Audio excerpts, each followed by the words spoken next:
تو W عباسی. السلام علیکم ورحمۃ اللہ وبرکاتہ. وعلیکم السلام. سب کو سلام میری طرف سے. مفتی صاحب میرے کچھ سوالات ہیں.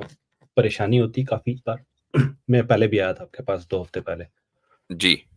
تو میرا آپ سے سوال ایکچولی اصل میں میرے ساتھ پرابلم یہ چل رہا ہے کافی ٹائم سے کہ میں سوال پوچھتا ہوں اور پھر سوال پوچھتے پوچھتے میں سوالات کو نہ بھول جاتا ہوں.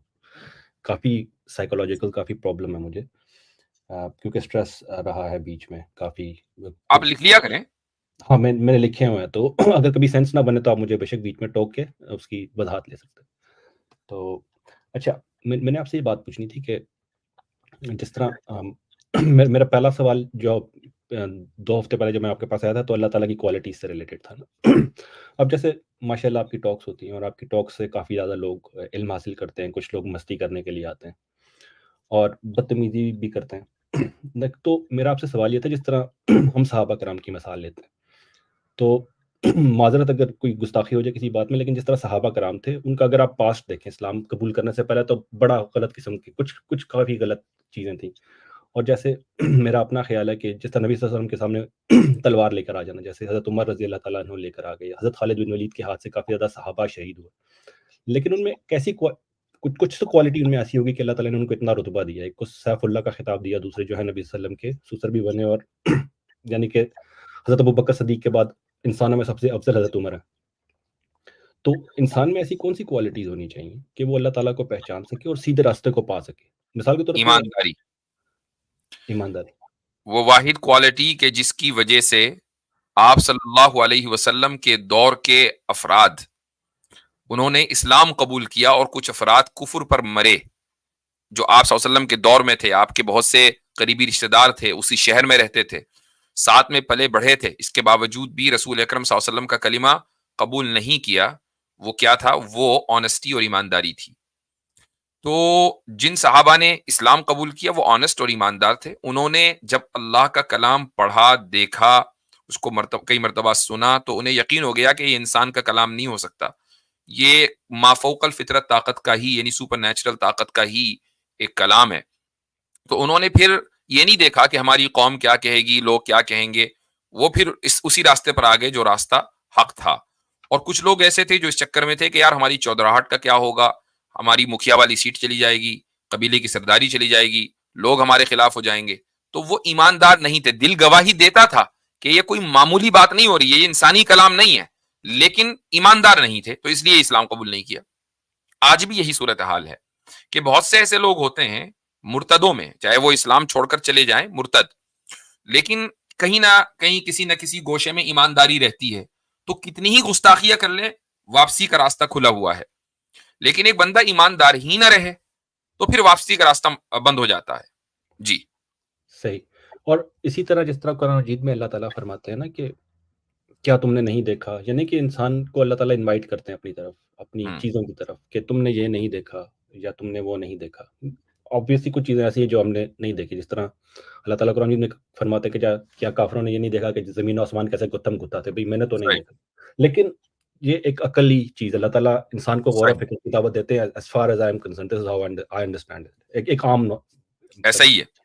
تو جو اب عقل ایک طرف ہے انسان کی اور ایک طرف دعا ہے, تو ان دونوں کا ربط کیسے ہے؟ مثال کے طور پہ کئی لوگوں کی عقل ایسے چل پڑتی ہے کہ وہ سمجھتے ہیں کہ یار عقل میری خدا ہے, جس طرح کچھ لوگ سائنس, مجھے ہر چیز سائنس سے چاہیے. کچھ لوگ کہیں گے کہ جی میری عقل میں یہ چیز نہیں آتی, میں نہیں مانتا اسلام کو, کسی بھی ریلیجن کو نہیں مانتا. تو عقل اور دعا کا کیا کنیکشن ہے آپس میں؟ کہ مثال کے طور پہ انسان کے دل میں تو یہ آ چکا ہے کہ ٹھیک ہے اسلام سچا مذہب ہے, لیکن اب ایمانداری بھی اس کے اندر, لیکن پھر دعا کا اس میں کیا ہے کہ اللہ تعالیٰ سے انسان دعا مانگے؟ نہیں, عقل اور دعا میں کوئی کانٹرڈکشن تو ہے نہیں. یعنی اگر کوئی آدمی یہ سمجھتا ہو کہ میری عقل اب اس لیول پر پہنچ گئی ہے کہ میں جو چاہے کر لوں اور اپنی قسمت کو بدل لوں, اپنی زندگی کو سدھار لوں, کوئی موت آنے والی ہے تو اس کو ٹال دوں, اور کوئی پریشانی, کوئی ایکسیڈنٹ, کوئی بھی مسئلہ ہے تو سب کو ختم کر دوں اپنی عقل کی وجہ سے, تو کر کے دکھا دے. تو یہ کام عقل کی ایک لمٹ ہے. وہ لمٹ یہ ہے کہ جو انسانی تجربہ ہے اس کو آپ مزید امپروو کر کے کوئی نہ کوئی چیز ایجاد کر دیں گے, کچھ اپنی زندگی کو بہتر کر لیں گے, دیٹس اٹ. لیکن دعا پھر وہ کام کرتی ہے کہ جو انسان کے بس میں نہیں ہے. اب آپ نے دیکھا ہوگا یا کبھی سنا ہوگا, لوگ جہاز میں سفر کر رہے ہیں, قرآن نے کشتی کی مثال دی ہے. ہم چونکہ عام طور سے کشتی میں سفر نہیں کرتے ہیں تو جہاز کی مثال لے لیجئے.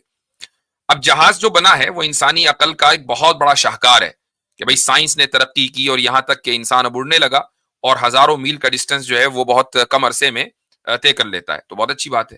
لیکن جب جہاز میں کوئی پریشانی ہوتی ہے خدا نخواستہ, اور یہ ہو کہ بھائی اب مسئلہ ہے کہ شاید منزل کے اوپر صحیح نہ پہنچ پائیں, یا کچھ پہلی جو ذرا فریکوینٹ فلائرز نہیں ہے, جب وہ ذرا سی بھی ٹربولنس ہوتی ہے تو وہ ایک دم پھر اللہ تعالیٰ کو یاد کرنے لگتے ہیں.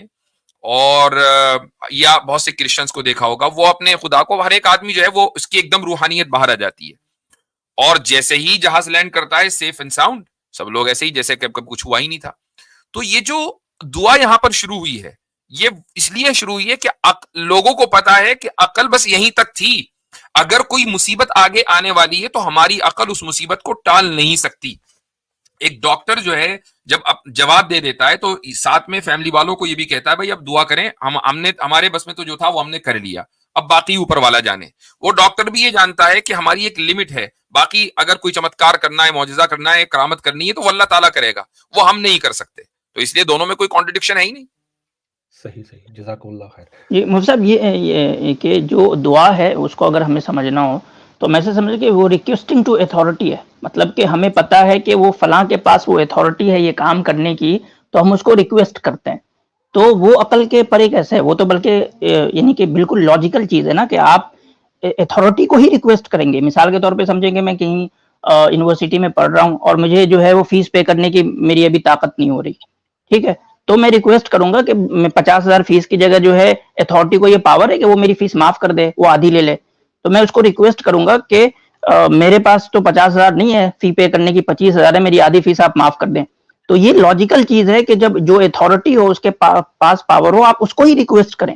تو دعا تو بالکل لاجیکل چیز ہے کہ ایک اتھارٹی ہے خدا, اس سے ہم ریکویسٹ کرتے ہیں کہ ہمارے ساتھ جو ہے وہ ہم ایسے سچویشن میں آپ یہ ہمارے لیے کر دیں. صحیح صحیح, جزاک اللہ. باقی پھر اگلا سوال اگلی مرتبہ.